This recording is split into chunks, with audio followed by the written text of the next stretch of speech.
In this video, we're going to be answering two questions. Both those questions are in the description box. For the first question, we are told that two small spheres spaced 20 centimeters apart have equal charge. How many excess electrons must be present on each sphere if the magnitude of the force of repulsion between them is 4.57 times 10 to the power of minus 21 newtons. Okay? So both spheres have equal charge. In other words, they are either both positive or both negative. Okay? So suppose we take the spheres as positive for our question. If you want, you can make both spheres negative. However, that shouldn't affect your final result, and you'll see why just now. Okay, so say both of them are positive.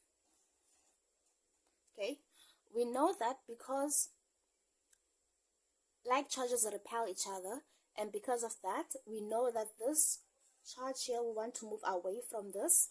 Okay, let me use a ruler. And this will also want to move away. This sphere will want to move away from this sphere. This sphere will want to move away from the sphere. We are also told that the distance between these two spheres is 20 centimeters. So that's 20 times 10 minus 2 meters. Okay. And we are told that the force of repulsion between these two spheres is equal to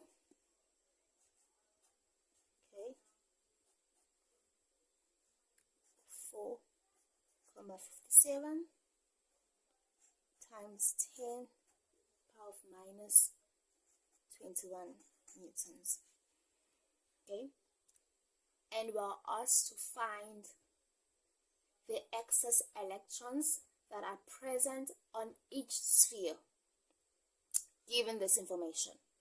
Okay, so the first thing that we have to do, we have to find the actual number of electrons present in each sphere. Before we can find the excess, we first have to figure out how much is the total value of electrons present here. Okay, so sorry, not electrons, but charge, the value of the total charge. How much is it? Okay, so this is our K times Q1 times Q2 divided by R squared, the distance. Because both spheres have equal charge, we can rewrite this equation as K Q squared divided by R squared. We have the repulsion force, we have the distance, and we also know our Coulomb's constant, so we're looking for our Q. We can rewrite this as Q is equal to F times R squared divided by K. Okay? By making the Q the subject of the formula, then we can insert our values. So our F is 4.57 times 10 to the power of minus 21. Okay, and then that is times by R squared, which is 20 times 10 to the power of minus 2 squared divided by K, which is 9 times 10 to the power of 9.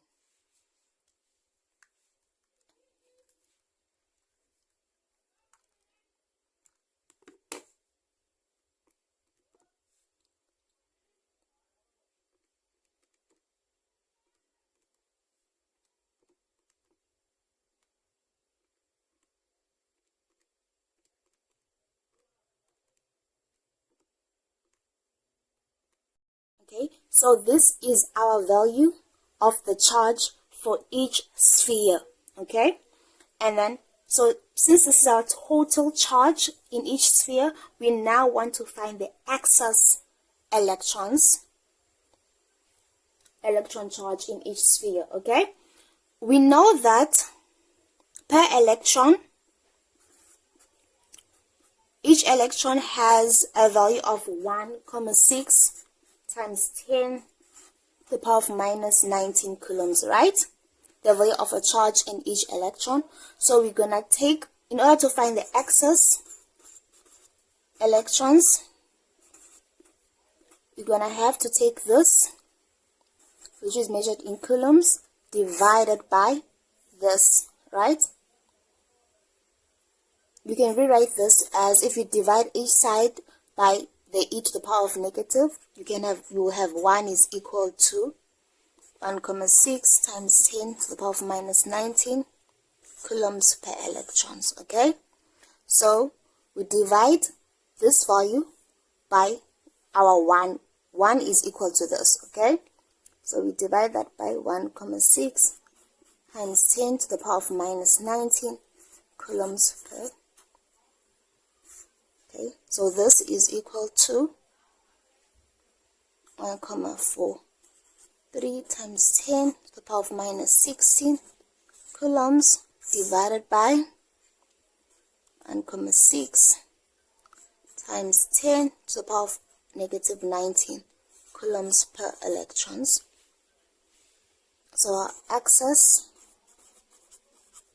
electrons is gonna be equal to, as you can see here, both the Q's will cancel, both the coulombs will cancel, and you will be left with the electrons. Okay, so 1,43 times 10 to the power of minus 16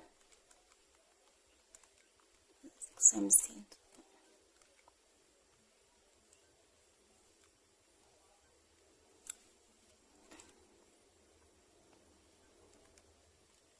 Which gives us a value of 8893.75 electrons. Okay, now because electrons are quantized, then we have to write this as a whole number. We cannot leave it in this form.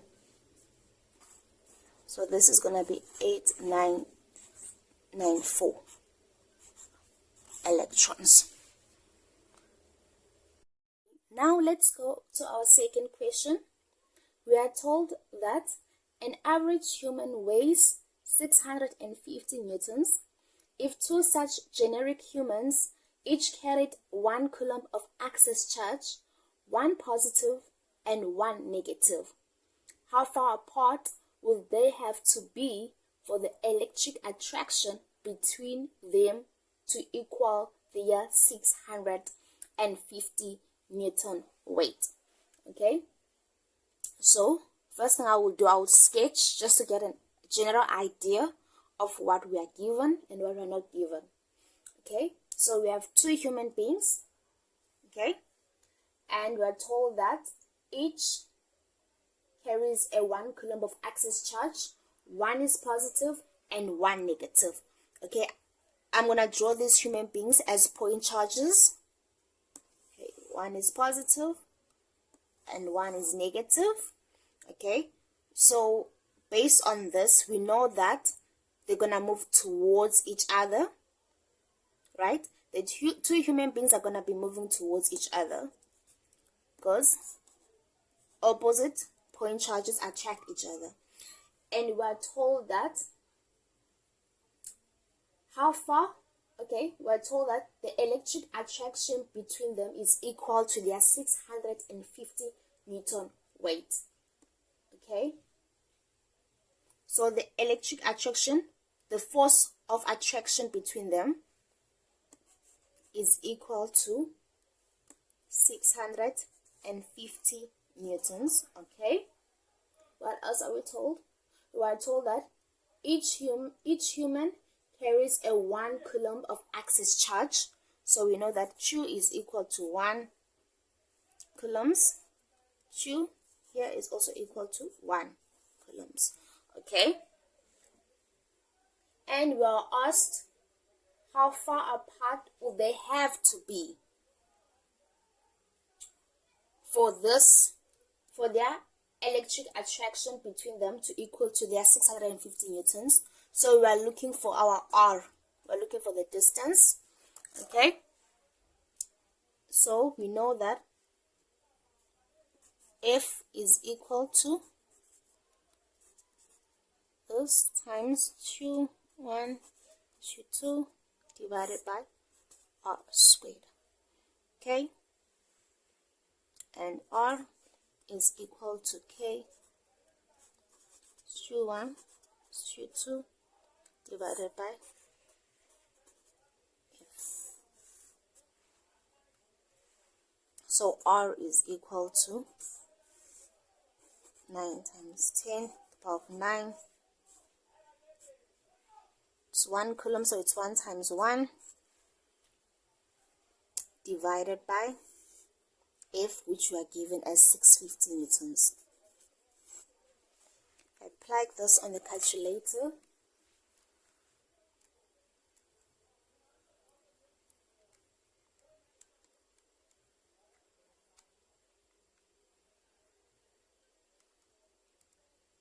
We get a value of 3,721 meters. That is how far apart the humans will have to be. And that's our answer for the second question.